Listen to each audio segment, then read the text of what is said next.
ya, atau kuantitas ibadah yang bisa ditingkatkan seperti volume kuantitas sedekah.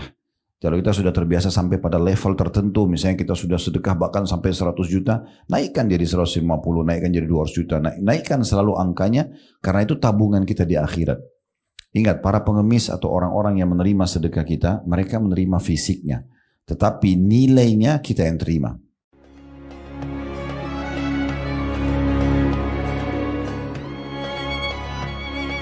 Assalamualaikum warahmatullahi wabarakatuh. Alhamdulillah, selalu saja lisan kita bersyukur dan berterima kasih kepada Allah Subhanahu wa Ta'ala.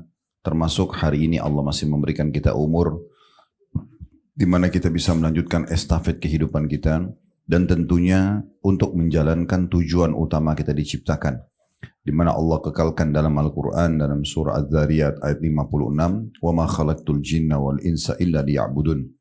Aku tidak ciptakan jin dan manusia kecuali untuk mengabdi dan beribadah kepadaku. Jadi kalau seseorang di antara kita diberikan waktu dan umur, maka dia harus fokus kepada apa yang telah Allah perintahkan untuk dia kerjakan. Dimulai dari amal-amal wajib, sholat tepat waktu, tepat gerakan dan tepat bacaannya, kemudian tidak ketinggalan zikirnya, baca Al-Quran, sedekahnya, silaturahim keluarga, baik itu yang diwajibkan ataupun yang disunnahkan, semua dia fokus untuk mengerjakan. Karena memang kalau di masa lalu ada yang luput, maka hari ini masih bisa menyempurnakannya. Kalau ada yang belum dikerjakan, hari ini masih bisa tercatat di buku amal kita kalau kita mengerjakannya. Begitu pula kalau ada pelanggaran-pelanggaran di masa lalu yang mungkin bisa mendatangkan konsekuensi hukuman dari Allah Subhanahu wa Ta'ala, bisa bertaubat, segera bertaubat kembali kepada Allah sehingga dosa-dosanya dimaafkan dan tidak diberikan hukuman. Ini adalah hari emas kita, di mana harus kita maksimalkan di atas ketaatan kepada Allah. Cukuplah yang lalu-lalu kalau berisikan hal-hal yang lalai ataupun bermaksiat kepada Allah Subhanahu wa Ta'ala. Seseorang harus bersabar dalam mengerjakan ketaatan, juga meninggalkan maksiat dan ujian-ujian harian yang datang kepada dia, sehingga dengan itu nanti dia akan bisa meraih kebahagiaan dunia dan juga kebahagiaan akhirat. Dan insya Allah kita berkumpul siang ini untuk melanjutkan majelis ilmu kita membedah kitab Riyadhus Shalihin yang tulis oleh Imam Nawawi rahimahullah. Itu merupakan salah satu tujuan kita diciptakan, karena menuntut ilmu bagian dari hal yang diwajibkan oleh Allah dan Rasulnya kepada setiap muslim dan muslimah. Sebagaimana dijelaskan dalam sebuah hadis, talabul ilmi faridatun ala kulli muslim. Menuntut ilmu, terutama ilmu agama, adalah faridah, kewajiban bagi setiap muslim laki-laki dan muslimah perempuan. Selanjutnya kita panjatkan salam hormat kita kepada utusan Allah Nabi besar Muhammad sallallahu alaihi wa alihi wa sahbihi wasallam, sebaik-baik suri tauladan bukan hanya untuk orang-orang beriman tapi seluruh manusia. Orang yang sudah sukses untuk menjalani kehidupan dunia dan juga akan mendapatkan yang terbaik di akhirat sana. Siapapun yang menjadikannya suri tauladan, maka buah tidak akan jauh dari pohonnya. Kita pun akan sukses tentunya bersama dengan beliau. Oleh karena itu, fokuslah kepada sunnah-sunnah beliau, ajaran-ajaran beliau, dan tinggalkan semua yang bertolak belakang dengan ajaran beliau sallallahu alaihi wa ala alihi wa sahbihi wasallam. Baik, kita masih membahas tentang masalah puasa. Ada beberapa bab yang tersisa, dan insya Allah tidak terasa mungkin sekitar sebulan lagi kita akan masuk bulan Ramadan, bulan yang suci, di mana memang bulan ini harus setiap muslim punya persiapan sebelumnya, karena dia membiasakan diri untuk berpuasa. Saya ingatkan kembali ibu-ibu yang masih punya utang Ramadan, jangan ditunda-tunda. Jangan nanti 2 hari sebelum Ramadan baru bertanya di majelis sama ustadznya, Ustadz saya punya utang 2 minggu, bagaimana jalan keluarnya? Ya. Sekarang masih sebulan, jadi nggak ada alasan. Ya, kalau orang punya utang 1 bulan pun Ramadan masih bisa puasa sekarang. Karena kewajiban puasa Ramadan untuk bayar utang itu sama dengan wajibnya sholat, sama dengan wajibnya zakat, sama-sama rukun Islam. Tidak boleh dianggap remeh. Dan kembali kami ingatkan hadis Nabi SAW yang berbunyi, siapa yang puasa Ramadan sebulan penuh, lalu diikuti 6 hari dari bulan Syawal, maka pahalanya sama dengan puasa setahun. Selama ibu dan bapak belum membayar utang Ramadannya walaupun sudah puasa 6 hari Syawal, belum dicatat pahala setahun sampai ibadah itu dibayar. Dan kalau kita meninggal dunia, ya, maka ahli waris wajib membayar utang puasa itu. Oleh karena itu harus disampaikan, bukan main-main. Dan jangan bilang, oh nanti gampang anak saya yang bayar. Mungkin Anda meninggal bersama anak, kita tidak tahu. Ajal, mungkin anak kita lalai, dia tidak jalankan nanti. Oleh karena itu mumpung masih sehat, tahan sedikit makanan dan minuman hanya sampai azan maghrib, maka insya Allah kita lepas tanggung jawab di sisi Allah subhanahu wa ta'ala. Dan ini poin juga perlu digarisbawahi, dan mulai sekarang sudah membiasakan diri selain puasa, mendekatkan diri kepada Allah subhanahu wa ta'ala dengan merutinkan zikir pagi petang, zikir habis sholat, merutinkan membaca beberapa ayat Al-Quran, sementara di mobil, buka aplikasi Al-Quran, baca beberapa ayat dalam satu hari, jangan tidak membaca.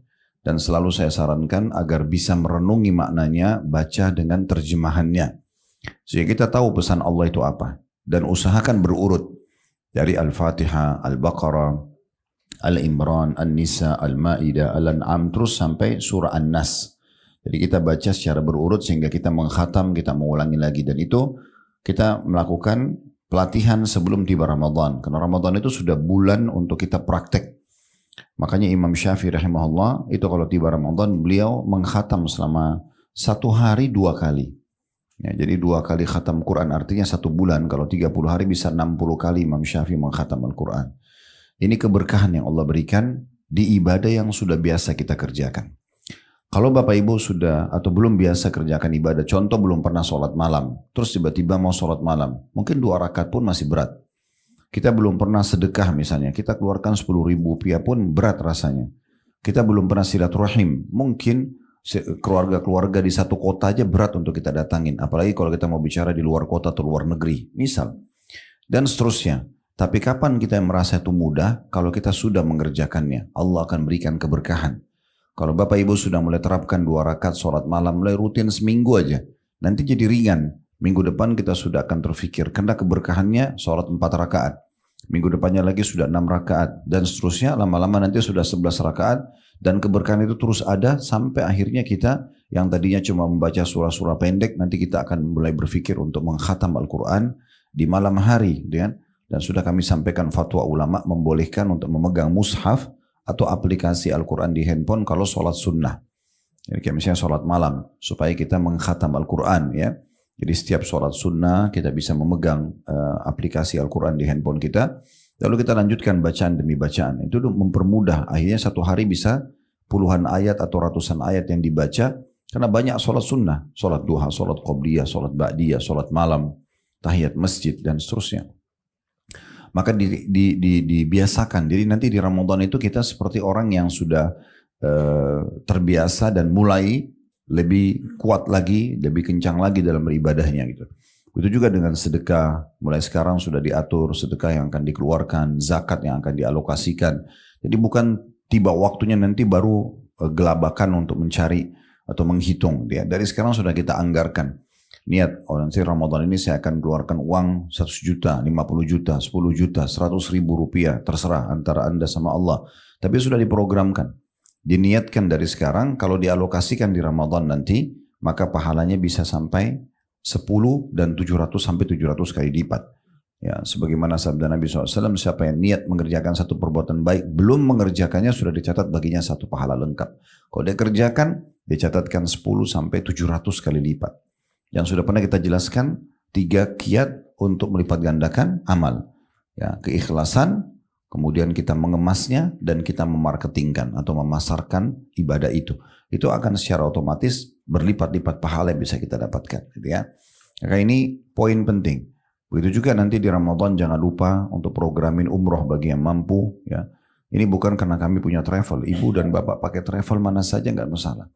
Tapi usahakan tidak luput. Kalau Anda cuma bisa umroh sekali setahun, maka umrohnya di Ramadan.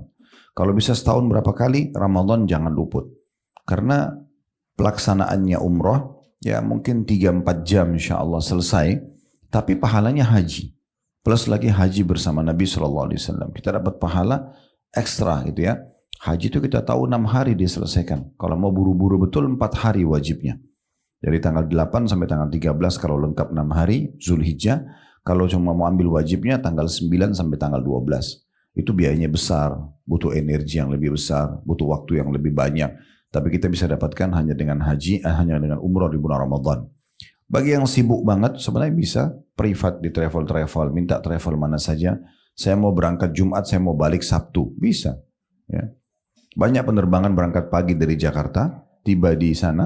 Setahu saya ada penerbangan Garuda jam 9 pagi, take off, itu tiba di Jeddah jam 5 sore. Karena Saudi mundur 4 jam. Itu udah bisa langsung masuk ke Mekah umrah, nginap semalam, ya, kemudian besoknya kalau mau pulang, kalau betul-betul buru-buru gitu ya. Tapi tetap bisa mendapatkan pahala haji ya bersama Nabi SAW dengan umrah Ramadan. Sebagaimana sabda beliau SAW, umrah fi Ramadan ta'dilu hajjatan ma'i. Umrah Ramadan sama dengan haji bersamaku. Sama juga baju lebaran dari sekarang. Nah, ibu-ibu ya. Sekarang tukang jahit masih banyak yang kosong. Jangan di 10 terakhir Ramadan, waktu i'tikaf, ya, waktunya justru mengikat diri beribadah kepada Allah, sholat malam ini habis di mall. Ya. Justru 10 terakhir Ramadan itu dikatakan Nabi SAW lebih mengencangkan ikatan sarungnya, membangunkan istrinya atau keluarganya untuk sholat malam. Itu Lailatul Qadar. Lebih baik daripada 1000 bulan. Apalagi Allah rahasiakan berputar di malam-malam ganjil. Gak bisa dipatok hanya malam 27. Ya. Saya pernah sholat di satu masjid, kemudian ketemu satu bapak, lalu kebetulan malam 27. Kemudian dia mengatakan, Alhamdulillah, saya sudah dapat malam Lailatul Qadar walaupun saya tidak rutin sholat di masjid. Dari mana jaminan dia dapat Lailatul Qadar? Mungkin bukan malam itu, mungkin malam 25, mungkin malam 23. Oleh karena itu Nabi SAW lebih semangat di 10 terakhir semuanya dihabiskan di masjid, bahkan mengikat diri, tidak keluar kecuali darurat sekali. Kalau tidak bisa i'tikaf, maka 1 hari full atau 10 hari full, maka bisa 1 jam, 2 jam, minimal ada waktu di mana kita mengikat diri di masjid. Apalagi kalau di Masjid Haram Mekah, itu luar biasa pahalanya itu ya. 100.000 kalau sholat sendiri, kalau sholat berjamaah 2,5 juta pahalanya. Maka ini jangan disia-siakan. Mumpung ada kesempatan, ada kesehatan ya. Kita nggak tahu kapan kita sakit, kapan kita meninggal. Maka gunakan kesempatan-kesempatan emas ini semuanya, apalagi Ramadan akan datang. Ya, para sahabat mengamalkan doa yang Nabi SAW baca, ya Allah, berkahilah kami di Rajab dan Sya'ban dan sampaikan kami di bulan Ramadan. Dan kalau seandainya orang-orang mengetahui keutamaan Ramadan, maka pasti mereka akan mengejarnya ya, dan berharap Ramadan itu sepanjang tahun, bukan hanya setahun sekali. Kita sudah membahas pada pertemuan yang lalu 2 bab terakhir, tentu bab-bab sebelumnya juga sudah dibahas ya. Ada bab 219 tentang larangan mendahului Ramadan dengan puasa setelah melewati pertengahan Sya'ban ya. Kemudian bab 220, bab doa diucapkan pada saat melihat hilal, bulan yang menandakan memang masuk bulan, dan sudah kita jelaskan kalau seandainya Bapak Ibu tidak ikut lihat hilal pun, tapi misalnya pemerintah kita sudah iklan, Alhamdulillah setiap tahun diiklankan dengan bantuan teman-teman dari MUI, jazakumullah khairan, akhirnya kita bisa baca doa itu ya di halaman 763 di bab 220 ya. Allahumma ahillahu alaina bil amni wal imani was salamati wal islam. Rabbi wa rabbuka Allah hilalu rushdin wa khair. Ya, semoga Allah mudahkan kita hafal ya. Kalau tidak di foto, ingat nanti kalau begitu ada iklan awal Ramadan, baca ini. Ya, dibuka handphonenya di galerinya, oh ini ternyata ada yang saya pernah foto, saya simpan dibaca. Atau dimasukkan dalam satu peringatan di handphone kita. Notifikasinya atau apa saja programnya, ada alarmnya mengingatkan, oh ini kalau 1 Ramadan. Dan itu kalau pertanggalan kita 18 Februari ya. Tapi bisa saja 18 bisa juga berubah, tapi yang itu sementara itu ya. Jadi artinya ya Allah, Allahumma ahillahu alaina, buatlah ya atau perlihatkanlah hilal ini buat kami bil amni, dengan keamanan, wal imani, dan keimanan, was salamati, dan keselamatan, wal islam, dan dalam keadaan Islam. Rabbi wa rabbuka Allah, Tuhanku dan Tuhanmu adalah Allah, hilalu rushdin wa khair, hilal penuh petunjuk dan kebaikan. Juga sudah kita bahas bab ke-221, ini yang terakhir kita bahas, bab keutamaan sahur dan mengakhirkan selama tidak khawatir masuk waktu subuh. Jadi kalau sahur Bapak Ibu, misal Bapak Ibu lagi sama keluarga, masih duduk jam 12 malam, jam 1 masih makan, jangan diniatkan sahur dulu. Karena sunnahnya itu justru makin dekat azan subuh. Makan aja jam 12 jam 1 misal kalau masih ada yang mau makan gitu kan. Kan orang kita biasa jam begini masih makan nasi goreng, masih makan nasi goreng ya. Tapi itu hak pribadi. Cuman kalau untuk niat sahurnya usahakan makanan terakhir. Ya, dan itu makin dekat subuh makin bagus. Ya. Dan paling berkah adalah kita memakan kurma. Karena kata Nabi SAW sebaik-baik makanan buat seorang muslim di sahur dan buka puasa adalah kurma. Bisa di jus, bisa dimakan buah kurmanya. Kalau mau lebih besar lagi pahalanya makan ajwa 7 butir. Ya. Karena memang itu sudah masuk pagi hari.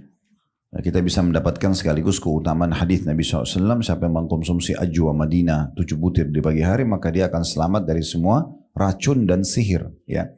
Maka itu selama sebulan kita bisa terapkan. Sehingga nanti kalau menjelang azan itu bukan lagi makan makanan berat. Ya. Jadi nanti nggak berat sholat subuhnya, ya kan, nggak terlalu kenyang. Apalagi ada orang mungkin habis subuh dia masih istirahat, misal. Maka lebih baik dia menghindari kecuali yang ringan-ringan saja pada saat sudah menjelang azan subuh. Nah, itu sudah kita jelaskan ya. Nah, Nabi SAW menyuruh kita sahur karena di sahur itu ada berkah. Diniatkan makan pada saat itu tapi niat untuk sahurnya. Kalau Anda niat jam 1 malam boleh nggak niat untuk sahur? Boleh. Tetapi masih terlalu jauh dari waktu subuh. Nah, sementara Nabi SAW mengingatkan kita di halaman sesudahnya 764 sudah kita bahas hadisnya. Kalau Nabi SAW punya 2 muadzin. Muadzin yang pertama adalah Bilal, muadzin kedua Ibnu Umm Maktum. Selisih antara azan keduanya itu kurang lebih 50 ayat. Nah itu Nabi SAW mengatakan kalau kalian dengarkan Bilal azan, makan saja. Masih boleh makan. Nah perbedaan antara azan Bilal sama Ibnu Umm Maktum atau azan pertama sama azan kedua ada as-salatu khairun minan naum. Ya, kalau azan pertama tidak ada. Jadi kalau Bapak Ibu nanti ke Saudi, baik yang sudah sering pulang pergi atau yang baru akan pergi, jangan heran mendengarkan azan selalu subuh 2 kali. Di seluruh Saudi itu. Baik di Madinah Masjid Nabawi atau di Masjid Haram Mekah atau seluruh Saudi. Anda juga kalau ke Aqsa, sama. Subuh juga begitu ya. Di negara-negara Timur Tengah ini biasanya mereka menjalankan sunnah ini. Jadi azan pertama, kalau saya lihat selisihnya sekitar 40 menit. 40 sampai 50 menit biasanya. Jadi kalau Anda dengar azan pertama tidak ada as-salatu khairun minan naum, tidak ada salat lebih baik daripada tidur. Ya. Kemudian di situ bisa salat malam, masih bisa sahur. Kalau sudah azan kedua kita berhenti. Nah ini waktu yang paling tepat untuk makan. 40 menit sudah sangat cukup gitu ya untuk makan. Nah kurang lebih seperti itu. Juga berhubungan dengan masalah sahur ini sudah kita bahas pada pertemuan yang lalu tentunya. Adalah perbedaan antara puasa kita dengan puasa ahli kitab. Yahudi dan Nasrani mereka juga puasa. Ya. Karena tentang puasa Ramadan ini Allah katakan dalam surah Al-Baqarah, ya ayyuhalladzina amanu kutiba alaikumus siyamu kama kutiba alal ladzina min qablikum la'allakum tattaqun. Hai orang beriman, diwajibkan untuk kalian puasa Ramadan ini sebagaimana diwajibkan untuk orang-orang sebelum kalian. Jadi mereka punya puasa, ya, agar kalian mencapai tingkat ketakwaan. Cuma bedanya kata Nabi SAW di hadis terakhir yang kita bahas itu ya, di hadits nomor 240. Betul nggak? Itu yang terakhir kita bahas ya. 1240. Itu adalah menyebutkan perbedaan antara puasa kita dengan ahli kitab adalah makan sahur. Karena mereka tidak makan sahur. Ya. Tapi sekali lagi makan sahur bukan dengan hal-hal yang sangat berat. Justru ringan itu bagus. Ya. Kesempatan kita sehat pada saat Ramadan itu. Dan tentu saja banyak sekali amalan-amalan lain yang bisa kita persiapkan dari sekarang supaya di Ramadan nanti tidak kaget untuk dikerjakan gitu ya. Mungkin ibu-ibu bisa memandu anak-anak laki-lakinya, suaminya diingatkan untuk sholat dekat rumah. Jadi nanti nggak kaget gitu ya pada saat tiba Ramadan. Apalagi kalau kita mau ajak umroh, ya, terus sholat tarawih di Masjid Haram itu biasanya berat langsung kalau pertama kali dikerjakan. Karena memang baca ayatnya panjang-panjang gitu ya. Kalau kita sih gampang sholat tarawihnya inna ataina wal asr tabat yada gitu ya. Tapi kalau di Masjid Nabawi, Masjid Haram itu luar biasa karena mengkhatam Al-Quran. Kenapa ketawa?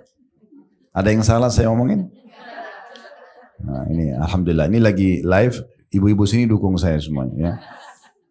Karena emang tidak salah. Ya. Tapi kalau kita nggak biasakan baca-baca ayat yang sedikit agak panjang, nanti kaget tuh sholat malamnya. Ya. Nanti kaget gitu ya. Jadi sementara kita mau kejar keutamaan itu. Wallahu alam. Sebagaimana juga kita kalau sudah selesai, misal kita sudah selesai Ramadan, ini sering kita ingatkan, Jangan amal-amalan yang sudah dikerjakan lalu selesai, ditutup bukunya di Ramadan. Seakan-akan lepas dari penjara. Oh Alhamdulillah. Kenapa Alhamdulillah? Bukan gembira karena sudah berhasil lulus ikut pelatihan Ramadan makin rajin ibadah. Alhamdulillah sekarang tidak puasa lagi. Tidak lagi zikir. Tidak perlu sholat tarawih yang panjang ayatnya. Tidak perlu tutup aurat. Wah ini jadi kacau semuanya gitu ya. Ini yang sering terjadi. Sehingga Ramadan yang harusnya menjadi bekal dia 11 bulan ke depan lebih baik dari sebelumnya. Justru dia jadikan cuma sebagai tempat untuk bermain. Ya, untuk hanya sekedar melewatkan masa saja. Ada yang cuma subhanallah lewatin Ramadan hanya karena momen kumpul buka puasa sama keluarga. Hanya lebaran itu hanya sekedar karena pakai baju baru. Padahal sebenarnya itu perayaan yang luar biasa karena kita seperti sukses. Kalau di pelatihan perusahaan itu kayak dapat sertifikat. Nah, untuk ikut pelatihan sehingga kita sekarang punya skill tambahan. Harusnya begitu. Jadi kita siap untuk praktekin. Nah, orang yang cerdas pulang ke perusahaannya dia praktekin ilmunya. Nah, ini bukan ditinggalkan taruh sertifikatnya di laci selesai. Ya. Udah jadi pegawai biasa lagi, ya udah nggak berkualitas lagi. Ini sayang sekali. Ya, ini contoh-contohnya. Jadi harusnya diperhatikan baik-baik. Nah tentu supaya kita tidak kaget kita harus membiasakan diri. Ya, kalau ibu dan bapak sudah biasa baca Quran di mobil, nanti kalau baca sementara sholat itu nggak berat. Gitu. Ya, seperti itulah.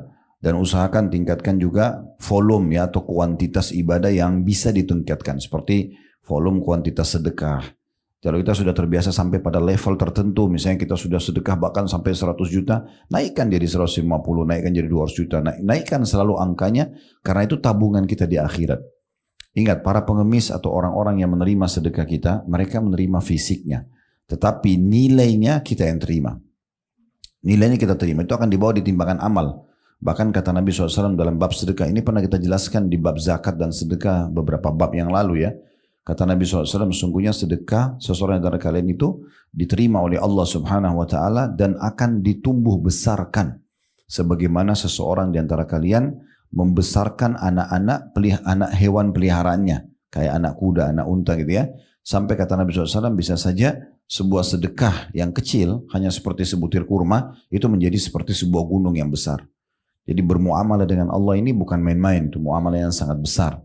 Makanya para salaf kalau melihat ada orang-orang yang minta bantuan itu mereka senyum menjambutnya. Ya, bukan kayak kita kadang-kadang cemberut orang ini lagi gitu ya. Tapi kalau para salaf itu senyum, bahkan mereka mengatakan selamat datang orang-orang yang akan membawa amal kami ketimbangan amal kami tanpa upah.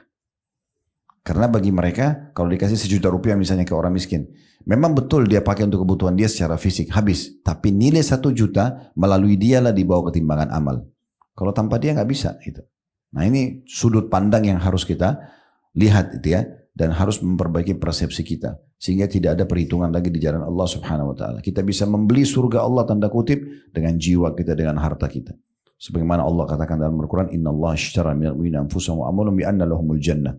Allah membeli dari orang-orang beriman itu jiwa dan harta mereka untuk dibalas dengan surga gitu ya. Nah seperti itu kurang lebih gambarannya. Dan sekian banyak, hampir semua ibadah usahakan kita sentuh. Dan lihat ibadah-ibadah yang kita masih malas kerjakan, justru itu yang kita perbaikin. Ya, kita nggak bahas lagi ibadah yang sudah rutin misalnya dikerjakan. Tapi yang masih malas, masih kita jarang kerjakan, justru sekarang dihidupkan. Supaya nanti tiba Ramadan kita sudah mudah untuk menerapkan. Dan nanti kita jadikan sebagai pegangan kita 11 bulan setelah Ramadan selama Allah masih memberikan umur. Baik, sekarang kita masuk bab baru, bab 222.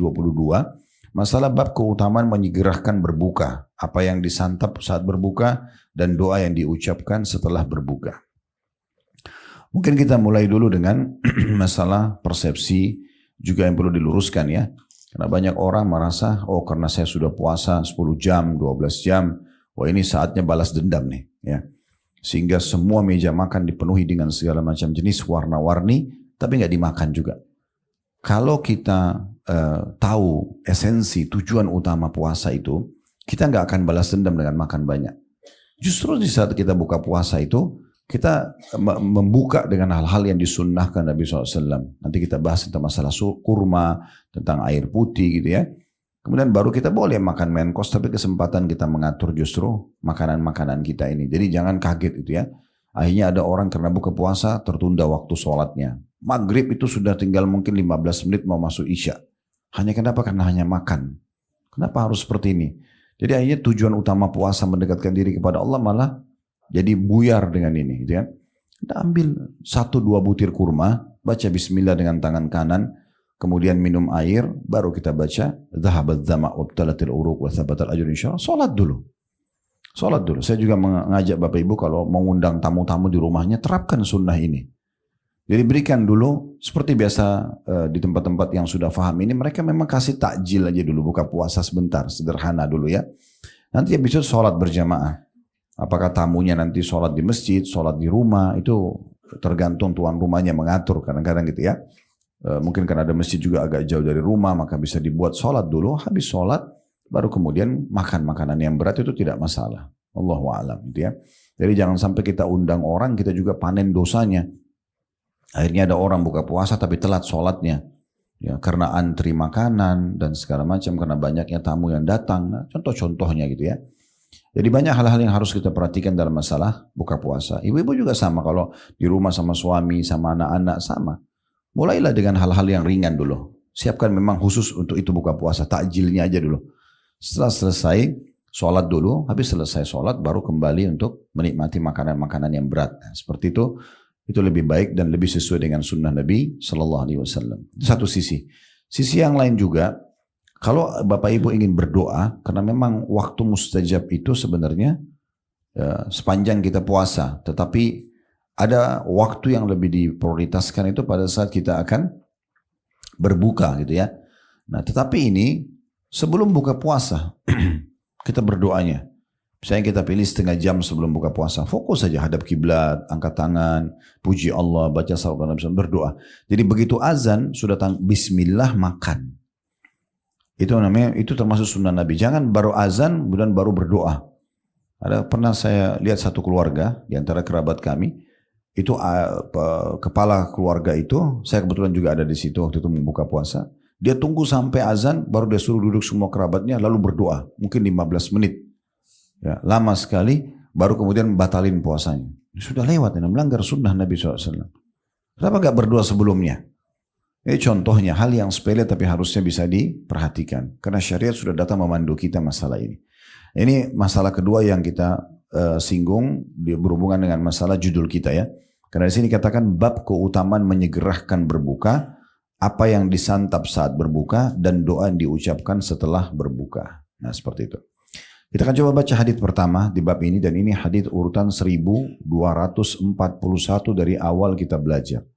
Jadi Masya Allah ngikutin dari awal kelas ini sudah 1200 hadits. Ini kalau zaman dulu dianggap seorang alim ini. Sudah 1000 hadits lebih. Ya. Baik, dari Sahal bin Sa'ad radhiyallahu anhu bahwa Rasulullah sallallahu alaihi wasallam bersabda, "La yazalun nasu bi khairin ma ajjalul fitra." Manusia itu senantiasa dalam keadaan, dalam kebaikan selama mereka menyegerakan berbuka puasa. Hadis ini muttafaqun alaih, sudah kita jelaskan. Muttafaqun alaih artinya disepakati oleh Bukhari dan Muslim. Nah, bagi yang belum tahu bisa ditulis di sebelahnya, yang di bold itu ditebalin muttafaqun alaih, hadis diriwayatkan oleh Bukhari dan Muslim. Hadis ini yang kita ambil pelajarannya, yang pertama, Nabi SAW menjamin seseorang itu tetap dalam keadaan baik, sehat, pahalanya maksimal selama mereka segera buka puasa. Nah, itu berarti tadi sudah saya bilang berdoa sebelumnya gitu ya. Kemudian juga termasuk begitu azan sudah baca bismillah, jangan lupa tangan kanan. Banyak orang lupa gitu kan, buka puasa kemudian lupa bismillah, tangan kiri lagi. Atau baca bismillah tangan kiri. Ini melanggar sunnah Nabi SAW. Nabi melarang itu karena itu cara syaitan makan gitu ya. Baru kemudian tadi saya bilang jangan buru-buru untuk makan makanan berat, jangan kagetkan perut kita. Yang paling baik, saya pernah baca satu penelitian, itu orang kalau sudah lama sekali puasa, sekian jam tidak makan, tidak minum, memang kurma itu efektif sekali. Ya. Di glukosa yang ada di situ, di kurma itu sangat efektif karena dari buah. Dan itu sangat membantu sebenarnya, membantu membuka pencernaan kita, baru kemudian kita masukkan makanan berat. Kalau baru azan sudah langsung makan ayam goreng, mie goreng dan segala macam ini mengagetkan ya perut kita. Khawatirnya malah mendatangkan hal tidak diinginkan, sakit perut, akhirnya tidak bisa melanjutkan puasa besoknya, akhirnya macam-macam yang terganggu gitu ya. Jadi ini perlu diperhatikan. Sama juga saya sering ingatkan jemaah, kalau pergi haji, pergi umroh, Cari tempat-tempat yang nyaman untuk ibadah. Jangan prinsipnya yang penting sampai di Mekah sama Madinah. Yang penting sampai. Tidak penting hotelnya jauh atau dekat. Tidak penting makanannya cocok atau tidak. Yang penting sampai di sana. Yang penting travelnya murah. Nah ini akhirnya baru tiba 2 hari sakit. Ya. Pergi ke masjid sudah susah pulang ke hotel. Atau pulang ke hotel sudah sakit, kakinya bengkak, nggak bisa kembali lagi ke masjid. Jadi banyak hal-hal yang harus kita perhatikan dalam masalah teknis-teknis seperti ini. Ya. Jadi kita kembali ke masalah bahasan kita. Jadi berdoalah sebelumnya. Ya, kemudian pada saat azan kita baca bismillah, buka puasa dengan yang ringan. Kemudian kita sholat dulu, baru lanjutkan makanan yang lainnya. Jadi ini pelajaran pertama. Nabi SAW menjamin seseorang tetap dalam keadaan sehat, maksimal pahalanya kalau dia segerakan buka puasa. Nah. Kemudian pelajaran yang kedua tentang adanya buka puasa, berarti membatalkan puasa tersebut, berarti ini keringanan dari Allah Subhanahu Wa Taala.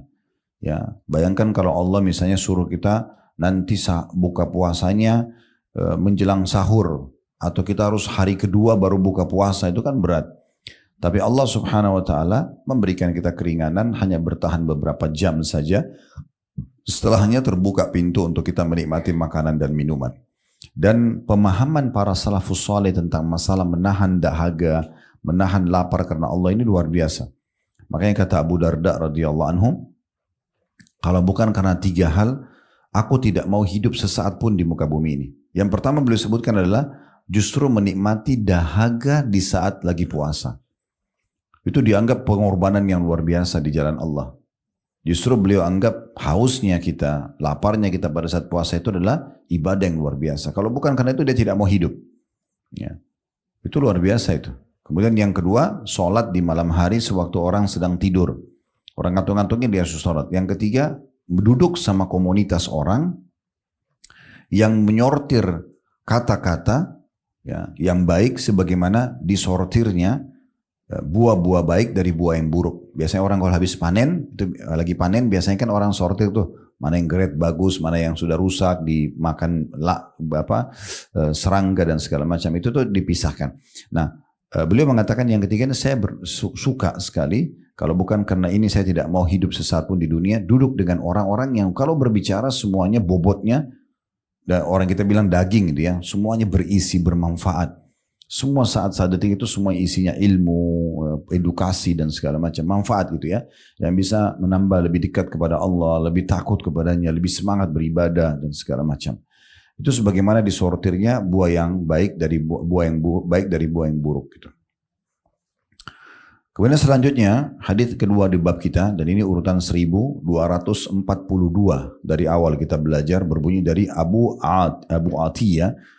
Beliau berkata, ya, rahimahullah, seorang tabi'in, beliau mengatakan, dakhaltu ana wa Masruqun ala Aisyah radhiyallahu anha, faqala laha Masruq, rajulani min ashabi Muhammadin sallallahu alaihi wasallam, kilahuma la ya'lu anil khair, ahaduhuma yu'ajjilul maghriba wal iftar, wal akharu yu'akhirul maghriba wal iftar.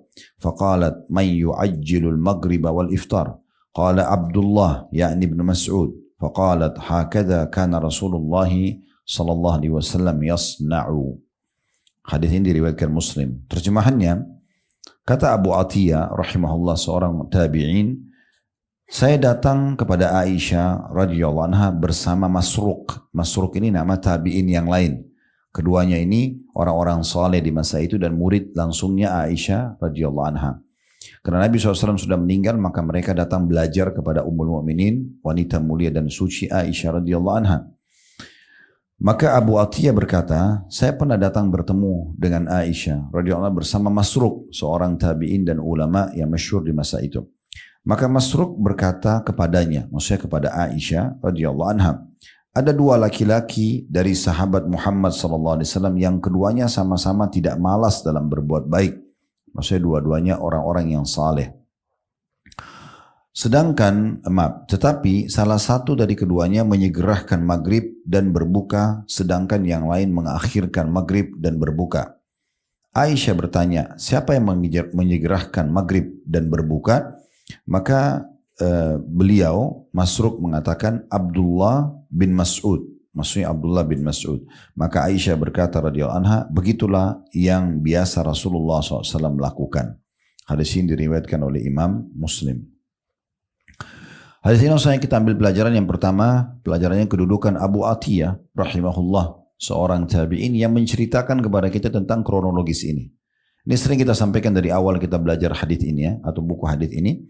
Kalau ada sahabat yang mengatakan, misalnya diriwayatkan dari Abu Bakar, lalu Rasulullah SAW berkata, ini tidak disebutkan sebagai sebuah keutamaan Abu Bakar secara khusus gitu ya. Karena beliau langsung menyampaikan tentang Nabi SAW. Walaupun sebenarnya tentu ada kedudukan sendiri Abu Bakar karena beliau menukil dari Nabi SAW. Namun yang metode yang kita gunakan di dalam kelas kita ini adalah orang yang kita sebutkan sebagai satu kedudukan sendiri kalau dia menceritakan kronologis. Menceritakan kronologis hadits ini penting bagi orang yang tidak hadir di masa itu. Ya. Sebagai contoh misalnya, kan Abu Atiyah ini, dia sebenarnya bisa langsung bilang, Aisyah, dari Abu Atiyah, Aisyah berkata, ya, bahwasanya Nabi SAW kalau berbuka puasa, menyegerakannya. Selesai. Kan sudah sampai kepada kita pesannya kan.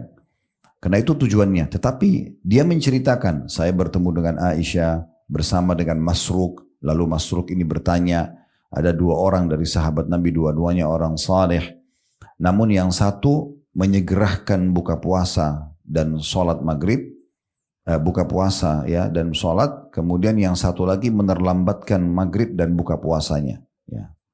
Maka Aisyah mengatakan, siapa yang menyegerakan buka puasa dan sholat? Begitu azan langsung buka puasa, langsung sholat maghrib. Maka kata Masruq, Abdullah bin Mas'ud. Kata Nabi SAW, begitulah, kata Aisyah, begitulah Nabi SAW melakukannya. Nah ini kan kronologis ya. Ada bahkan kadang-kadang sebagian sahabat itu menceritakan kronologis hadis lengkap sekali. Dalam peperangan, perjalanan bersama Nabi dalam peperangan, pada saat lagi safar, ada yang sedang nginap di rumah Nabi, ada yang menghadiri pernikahan Nabi dan segala macam, tapi diceritakan kronologisnya. Mungkin bagi Masruq di masa itu, dia tidak penting berita ini karena dia tahu dia hadir. Tapi bagi kita, sudah 1400 tahun berlalu, kita jadi tahu, oh ternyata riwayat ini disebutkan di rumahnya Aisyah yang bertanya orang namanya Masruq, dan ini diceritakan oleh Abu Atiyah yang menemani. Ini kan tambahan informasi buat kita. Itulah sebabnya kenapa kita jadikan pelajaran pertama riwayat ini adalah kedudukan Abu Atiyah rahimahullah, seorang ulama tabi'in yang masyhur dengan ilmunya. Kemudian pelajaran yang kedua, kedudukan Masruq. Karena Masruq yang bertanya kepada Aisyah radhiyallahu anha.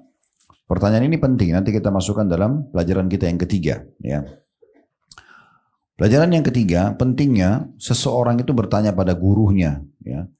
Kalau ada sesuatu yang dia anggap perlu untuk ditanyakan, bukan segala sesuatu ditanyakan pada guru. Ya, nggak perlu bertanya kalau kita sudah tahu. Gitu kan. Tapi kalau kita masih ragu, atau kita mau memastikan sebuah hukum, atau kita belum tahu, oke, nggak masalah. Ya. Karena ada larangan, apalagi kalau orang niatnya untuk menyaingi gurunya, untuk menunjukkan kalau dia hebat, gitu ya. Makanya Nabi SAW larang seorang muslim itu belajar agama untuk menyaingi para ulama. Kadang-kadang banyak contoh-contohnya, seperti orang sengaja di majelis ilmu bertanya hanya untuk menunjukkan pada teman-temannya kalau dia hebat. Mungkin guru ini nggak bisa jawab. Terbukti kalau gurunya kasih jawaban pun dia cuek, dia nggak peduli dengan jawabannya. Karena bagi dia nggak penting jawabannya, yang penting saya sudah tunjukkan jati diri saya depan teman-teman saya. Ini nggak boleh, haram dalam Islam. Ya, udah Anda tahu, sudah Anda diam saja. Kalau Anda tidak tahu, baru Anda nanya. Ya, gitu. Di sini Abu Atiyah tidak bertanya, yang bertanya Masruq.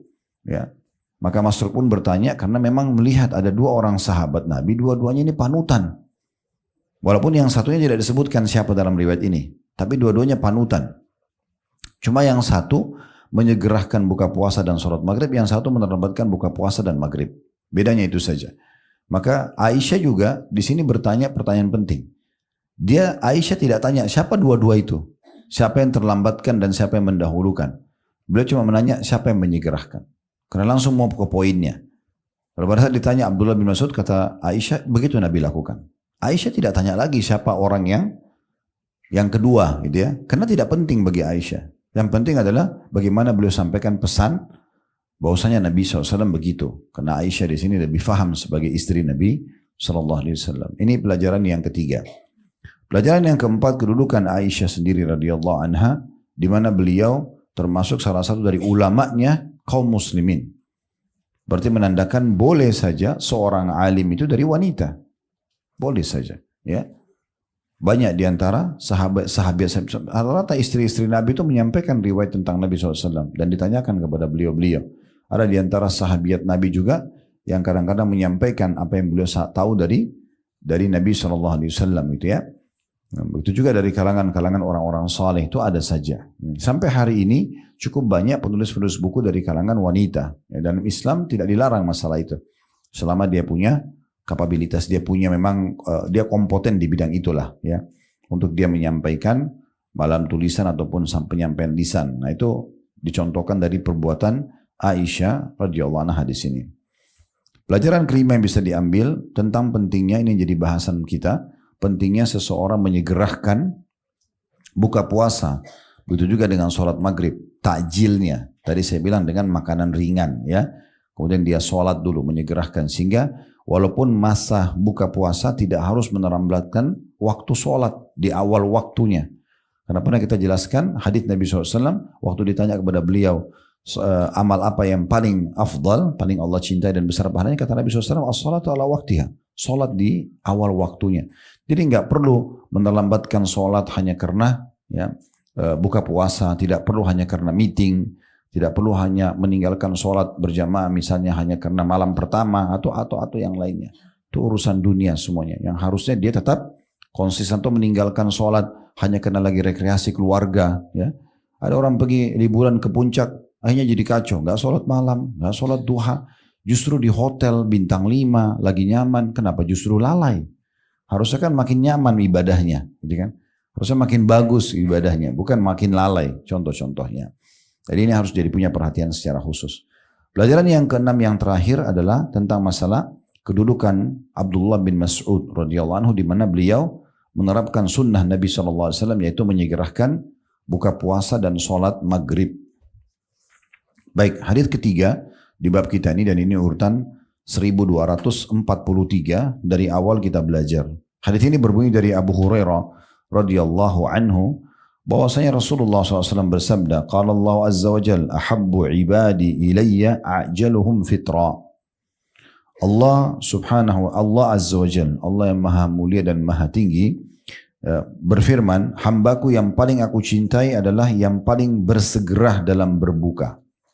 Diriwayatkan oleh Tirmidzi dan juga dinyatakan hadis ini adalah hadis yang hasan. Dari ini langsung kita ambil pelajaran. Ada dua pelajaran penting. Yang pertama adalah hadis ini adalah hadis qudsi. Ya. Jadi bedanya dengan hadis biasa. Kalau hadis biasa itu langsung dikatakan Nabi SAW bersabda, Rasulullah SAW bersabda. Kalau di sini Rasulullah SAW bersabda, Allah Azza wa Jalla berfirman. Masih ada penyampaian tentang Allah Subhanahu wa Ta'ala. Perbedaan dasar antara hadis qudsi dengan ayat-ayat Al-Quran. Kalau hadis qudsi Allah tidak perintahkan dicatat dalam Al-Quran. Ya, kalau ayat Al-Quran memang disuruh, Allah menyuruh Nabi SAW suruh masukkan di dalam susunan ayat-ayat Al-Quran. Padahal semuanya firman Allah. Tapi di sini ya dikatakan bahwasanya Allah berfirman. Karena kenapa dia masuk dalam hadis dan dikatakan hadis qudsi, dibedain dengan hadis biasa karena Allah berfirman, Allah perintahkan Nabi SAW untuk ucapkan itu. Rasulullah bersabda, Allah Azza wa Jalla berfirman. Nah, tapi juga Allah tidak menyuruh Nabi SAW masukkan dalam susunan ayat Al-Quran, maka menjadi hadis qudsi. Gitu ya.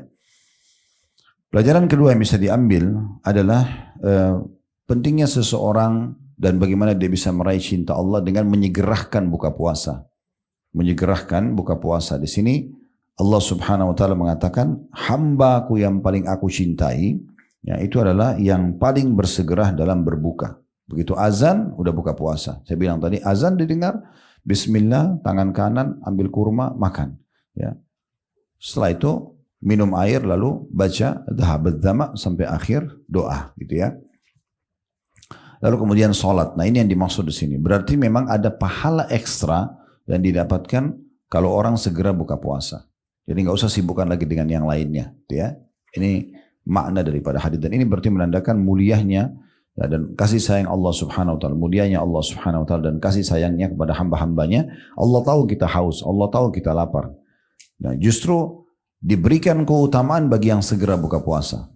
Bukan malam misalnya Allah uji lagi, ya sesungguhnya hambaku yang paling aku cintai justru yang menerlambatkan buka puasanya untuk menguji imannya lagi. Enggak. Ya, Allah SWT tunjukkan kasih sayangnya justru setelah lapar dan haus, ayo segera buka puasa. Dan itu adalah amal yang paling aku cintai.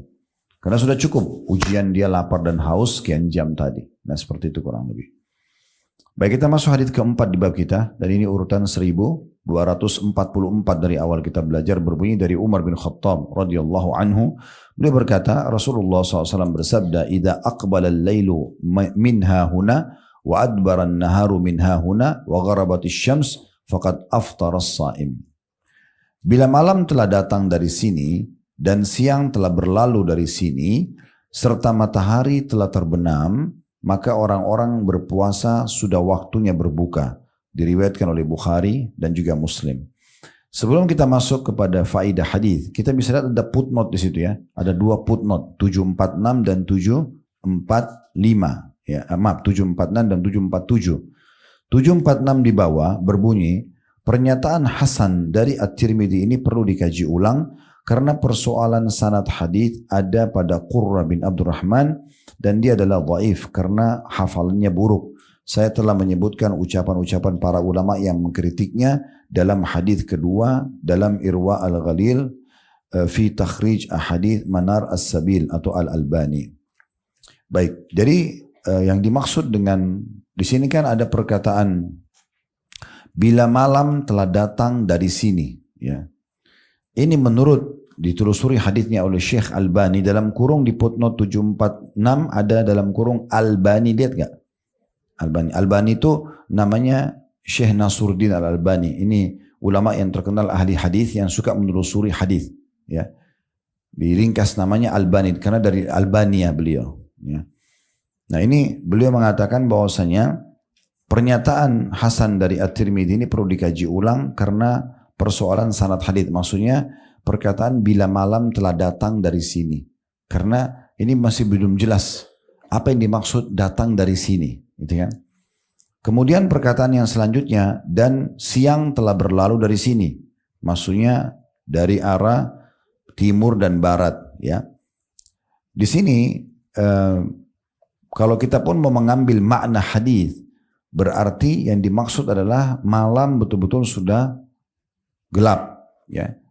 Matahari sudah terbit dari sana dan terbenam dari sini. Kalian sudah lewatin seharian penuh, maka berarti sudah jelas waktu buka puasa.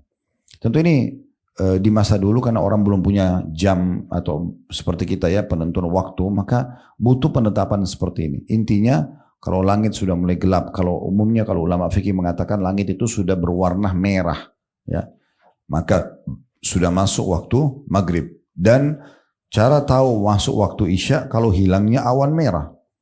Oleh karena itu waktu maghrib itu pendek sekali, ya. Maka kita harus memahami tentang masalah ini. Baik, dari hadis ini kita langsung saja ambil pelajaran yang pertama, bahwasanya orang yang berpuasa itu dihitung kalau dia sudah melewatin seharian penuh. Mulai terbit matahari, mulai dari subuh sampai maghrib. Nah, itu baru dianggap dia berpuasa, gitu ya. Walaupun dia laluin dengan dia lagi istirahat tidur, dia lagi beraktivitas, tapi intinya begitu tuh makna hadisnya. Kalau sudah terbit matahari di sini, timur terbenam di sini di barat, gitu ya. Maka itu berarti menandakan orang berpuasa di waktu itu. Udah terbit mulai subuh sampai maghrib, gitu ya. Pelajaran yang kedua, bahwasanya pentingnya seseorang itu segera berbuka puasa pada saat sudah masuk waktu terbenam matahari. Dan tadi sudah saya singgung, kalau waktu maghrib itu dihitung oleh para ulama dengan terlihatnya awan berwarna merah. Awan berwarna merah. Baik, kita masuk hadis selanjutnya, hadis kelima di bab kita ini. Nomor 1245 dari awal kita belajar berbunyi dari Abu Ibrahim Abdullah bin Abu Aufa radhiyallahu anhu, beliau berkata, "Sirna ma'a Rasulillah sallallahu alaihi wasallam wa huwa sha'im, falamma gharabatis syams qala li ba'dil qaum ya fulan inzil fajdah inzil fajdah lana Faqala ya Rasulullah, "Law amsayta." Qala inzil fajdah lana. Qala inna 'alayka nahara. Qala inzil fajdah lana. Qala fanazala fajadaha lahum shariba Rasulullah sallallahu alaihi wasallam thumma qala idza ra'aytumul laila qad aqbala minha huna faqad aftara as-sha'im wa asyara bi yadihi qibala al-masyriq. Ini seorang sahabat bernama Abu Aufa radhiyallahu anhu, biasa punya julukannya Abu Aufa ya, atau Abdullah bin Abu Aufa tepatnya. Dia berkata, kami pernah berjalan bersama Rasulullah sallallahu alaihi wasallam saat beliau sedang berpuasa. Saya ulangi lagi, kami pernah berjalan bersama Rasulullah SAW saat beliau sedang berpuasa. Manakala matahari terbenam, maka beliau bersabda kepada sebagian orang, "Fulan, turunlah dan campurkanlah sawiq untuk kami." Dia berkata, "Wahai Rasulullah, seandainya lebih sore sedikit." Rasulullah SAW menjawab, "Turunlah dan campurkanlah sawiq untuk kami." Beliau berkata lagi, "Ini masih siang." Maka Nabi SAW mengatakan, "Turunlah dan campurkanlah sawiq untuk kami." Abu Ibrahim berkata, akhirnya laki-laki itu turun dan mencampurkan sawiq untuk orang-orang. Maka Rasulullah SAW minum, kemudian beliau bersabda, "Bila kalian telah melihat malam datang dari sini, maka orang-orang yang berpuasa sudah waktunya berbuka." Nabi menunjuk ke arah timur. Hadis ini ada di bold situ, muttafaqun alaih, diriwayatkan Bukhari Muslim. Yang dimaksud dengan ijdah ya, dengan jim, kemudian dal, kemudian ha, kemudian tidak bertitik, yakni campurkan sawiq dengan air. Dan sawiq sendiri ada footnote nomor 748 di bawah ya, makanan yang dibuat dari tepung gandum ya. Riwayatnya langsung saja kita ambil pelajarannya. Yang pertama tentunya ya, kedudukan Abdullah bin Abu Aufa radhiyallahu anhu, karena beliau menceritakan kepada kita kronologis ini ya. Karena bisa saja Abdullah bin Abu Aufa, sebagaimana tadi kita singgung, bisa saja dia langsung to the point saja mengatakan bahwasanya Nabi SAW bilang kalau matahari sudah terbit dari sana timur, terbenam di sini ya, sudah terlihat terbenam, maka sudah cukup orang waktunya berbuka puasa. Tapi beliau menceritakan kronologisnya.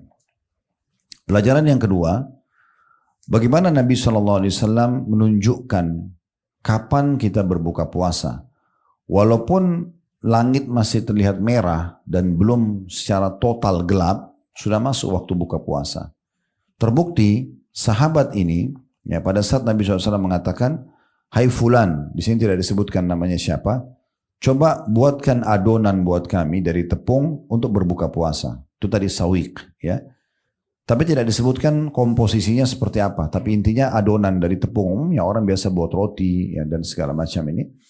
Maka Nabi SAW minta orang itu buat untuk supaya buka puasa. Tapi orang ini karena melihat kok langit masih terang, artinya masih bisa terlihat, belum gelap total, masih kemerah-merahan awannya.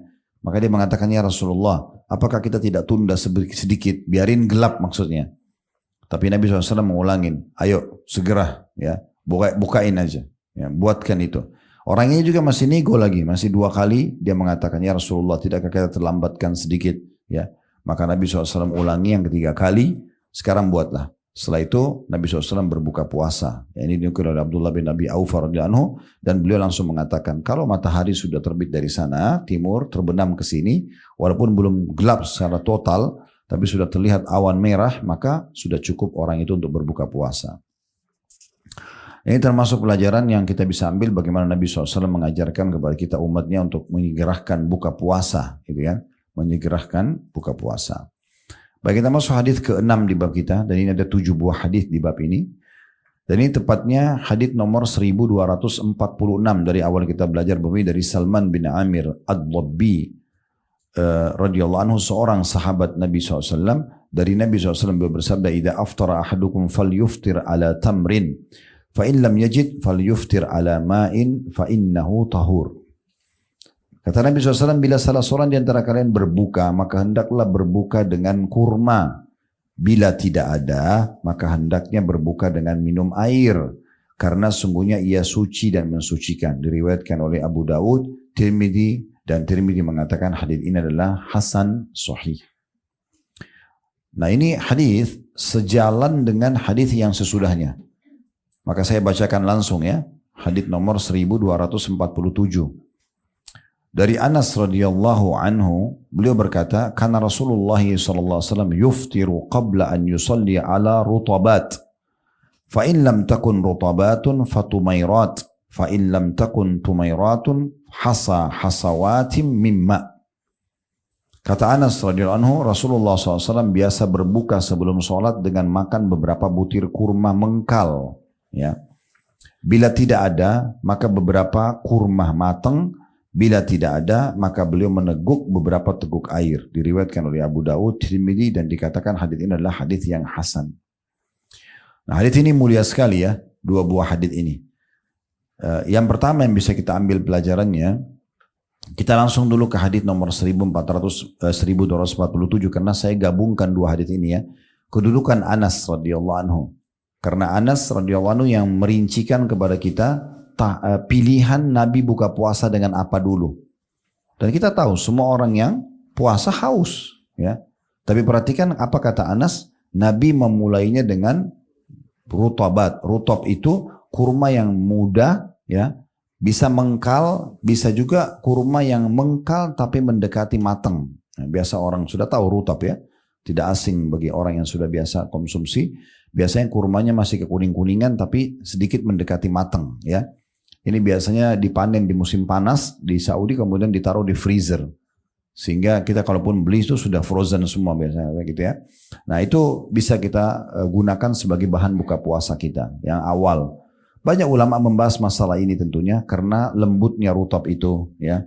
Apalagi kalau sudah antara mengkal dengan matangnya itu tepat sekali karena dia lembut sekali ya untuk masuk ke pencernaan kita tentunya. Nah, kalau tidak ada rutab karena tidak semua juga orang bisa dapat rutab, maka bisa pindah ke tamar. Tamar itu kurma yang sudah lebih matang, warnanya coklat atau merah atau hitam. Yang biasa kita tahu kurma-kurma yang sudah dijual umum ini biasanya bisa bertahan lama. Tahunan pun dia tetap bisa bagus kurma itu ya.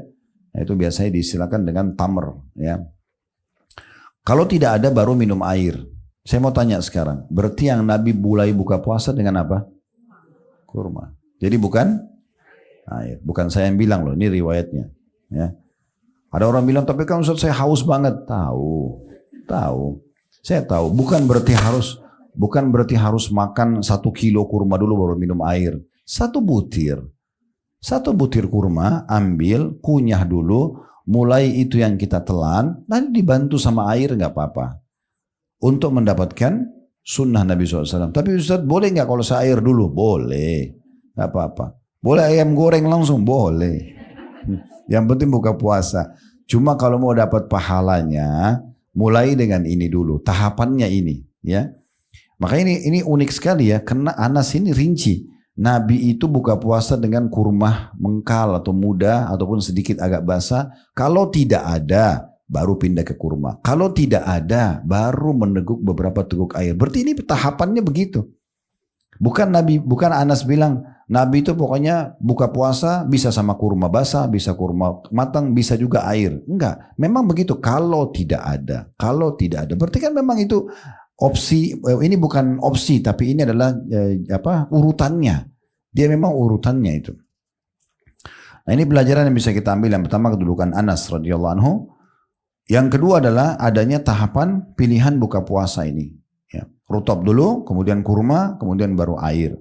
Tentu boleh kalau kita menyatukan ya. Misalnya kita konsumsi kurma sambil kita minum air itu tidak ada masalah. Nah terus bagaimana kita memahami doa buka puasa? Dhahabat dhama, telah hilang dahaga. Wabtallatil uruq, telah basah urat-urat saraf. Wa thabatal ajru insyaallah, telah dicatat pahala insyaallah. Iya itu dibaca setelah minum air. Tapi kurma dulu. Tetap kurma, air, baru baca doa itu. Bukan berarti doa itu menunjukkan kita minum air dulu. Terbukti kita harus baca ini. Basah urat saraf. Iya. Terus kurmanya kapan? Kalau kita lakukan kurma setelah air, berarti tidak sesuai dengan urutannya Anas radhiyallahu anhu. Sementara Anas ini sahabat Nabi yang menukil ya. Dan supaya Anda tahu, Anas ini adalah pembantu Nabi. Kerja di Nabi selama 10 tahun. Ini sahabat Nabi yang dari umur kecil, umur 9 tahun sehingga saya itu ibunya namanya Ummu Sulaim sudah memberikan kepada Nabi mengatakan, ya Rasulullah biarkan Anas menjadi pembantu Anda. Makanya dia termasuk sahabat laki-laki yang paling banyak meriwayatkan hadis. Ya. Jadi beliau betul-betul melihat Nabi bagaimana buka puasa, baik di masjid, baik di rumah. Makanya beliau berikan kepada kita informasi ini. Ini pelajaran yang kedua. Kemudian bagaimana kita mengkorelasikan, ini juga ada hubungannya dengan hadis yang 1246 ya. Itu dikatakan, Nabi SAW mengatakan, ini lebih kuat lagi ya, menguatkan tadi perkataan Anas itu ya. Karena langsung perkataan Nabi mengatakan, bila salah seorang di antara kalian berbuka, hendaknya berbuka dengan kurma. Nah, kalau Nabi sampai sini saja, tidak ada kelanjutan hadisnya, mungkin orang mengatakan, oh mungkin Nabi maksudnya kurma setelah minum air. Tapi ini Nabi bilang setelah itu, bila tidak ada, maka hendaknya berbuka dengan minum air. Benar gak? Berarti tetap harus kurma dulu gitu. Karena sesungguhnya ia suci dan mensucikan. Tapi dari hadis ini kita bisa ambil pelajaran yang ketiga. Sunnah Nabi SAW memulai buka puasa dengan kurma. Tapi termasuk sunnah Nabi menggabungkan kurma dengan air. Maksudnya setelah kurma langsung minum air. Nah begitu. Ya ini contohnya. Dan di sini berarti air ya. Berarti air putih lebih baik daripada sirup, teh, kopi dan segala macam gitu. Ya. Jadi ini yang harus kita pilih, air putih dulu. Dan lebih bagus kalau tidak terlalu buru-buru ya. Terlalu dingin sekali akhirnya sampai membuat kita sakit dan segala macam. Minum air biasa aja dulu. Kemudian setelah itu baru mau minum lagi tegukan yang dingin sesudahnya bagus. Tidak apa-apa gitu ya. Ya seperti itu cara memahaminya. Allahu a'lam. Baik ini mungkin bahasanya dulu sampai sini. Kalau ada pertanyaan silahkan. Bisa ditandai nanti ke depannya kita akan masuk bab 223. Bab perintah kepada orang yang berpuasa agar menjaga lisan dan anggota tubuhnya dari pelanggaran syariat, saling mencaci dan juga yang semisalnya. Nah ini biasanya di Ramadan luar biasa media kita ya. Ramadan malah tetap juga ada berita gosip. Ya. Bercari tahu tentang siapa, keadaannya orang dan segala macam ya. Sedikit saya kasih bocoran bahasan pekan nanti di bahasan kita ke depannya ini. Bapak Ibu sekalian, makin kita tidak tahu tentang seseorang makin bagus. Iya, jadi nggak usah cari tahu. Kalau sampai ke kita, baik kita dukung, tidak baik kita nasihati. Tapi sengaja ngorek-ngorek cari tahu tentang orang itu nggak baik. Termasuk pasangan kita sendiri, ya. Termasuk pasangan. Ada yang kita tahu, alhamdulillah. Baik kita dukung, salah kita ingatkan. Kalau kita tidak tahu, nggak usah korek-korek. Tugas kita jadi suami istri itu hanya sampai ajal datang. Karena kalau kita banyak tahu, ini jadi masalah juga ini. Akhirnya kalau dia salah, kita bertanggung jawab depan Allah. Apalagi kalau kita sampai berikan dukungan kesalahannya, ini jadi masalah. Ya.